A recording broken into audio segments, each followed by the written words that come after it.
এইখানে হচ্ছে কপি, ফুলকপি।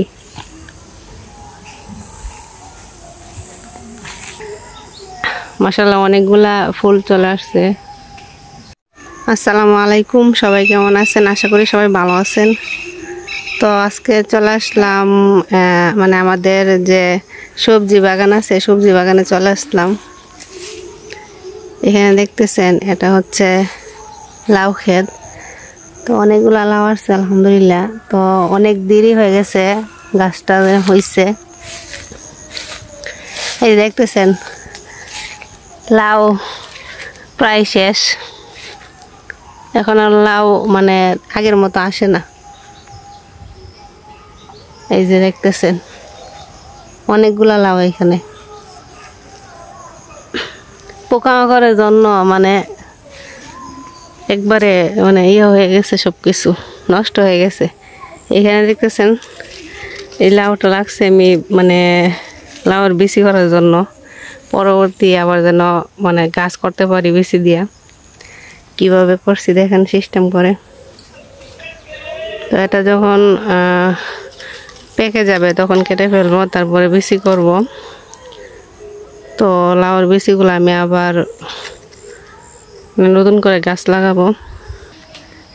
এই যে এত ঘন হয়েছে, মানে গাছগুলো এত ঘন হয়েছে, সিম ধরতেছে না। এই কারণে ভাবতেছি যে গাছের মধ্যে মানে যে পাতাগুলো আছে এগুলো ছিঁড়ে দিই, তাহলে একটু মানে পাতলা হবে জায়গাটা, তখন আবার সিম ধরবে আশা করি। এইগুলা এরকমভাবে ছিঁড়ে ছিঁড়ে অনেকগুলা ফালাইছি। এখানে দেখতেছেন মরিচের চারা, তারপরে রসুন, তারপরে পেঁয়াজ, কবি ওইগুলা করে রাখছে। এই যে দেখতেছেন মাশাআল্লাহ অনেকগুলা ফুল চলে আসছে, অনেকগুলা সিম। তারপর অনেকটা মানে ইয়ে হয়ে গেছে, দেখেন অন্ধকার হয়ে গেছে, এত মানে ঘন ঘন হয়েছে, যার কারণে সিমগুলা বড় হইতেছে না। তার জন্য একটু ছিঁড়ে দেই। এখানে দেখেন লাউ আছে, এই যে এগুলা এইভাবে ছিলে পাতলা করে দিই। এই যে পরিমাণ সিম আসছে মানে আরো অনেক আইতো, তো গাছ অনেকটা বেশি হয়ে গেছে, যার কারণে মানে গাছগুলা থেকে ইয়ে হইতেছে না, সিম ধরতেছে না, অনেক অন্ধকার হয়ে গেছে গাছগুলা।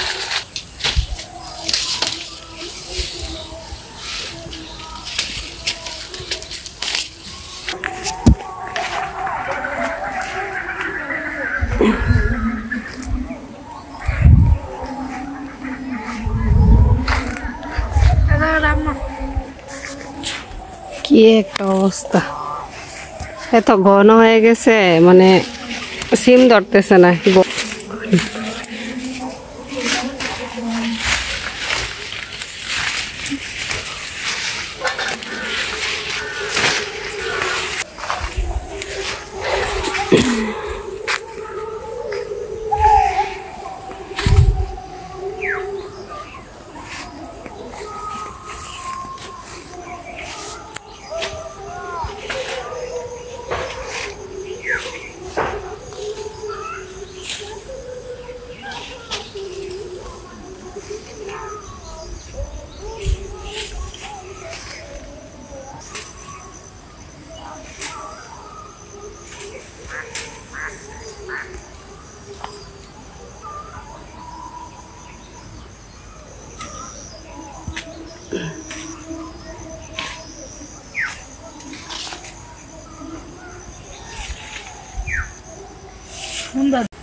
দেখেন মরিচ গাছগুলো কত সুন্দর হয়েছে, মাশাআল্লাহ।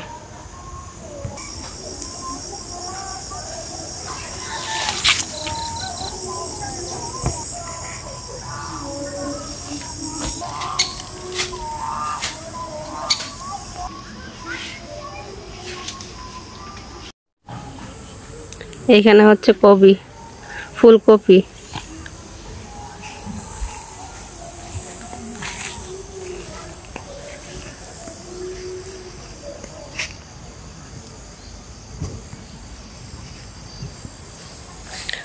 ফুলকপি অনেকটা সুন্দর হয়েছে, মাশাআল্লাহ।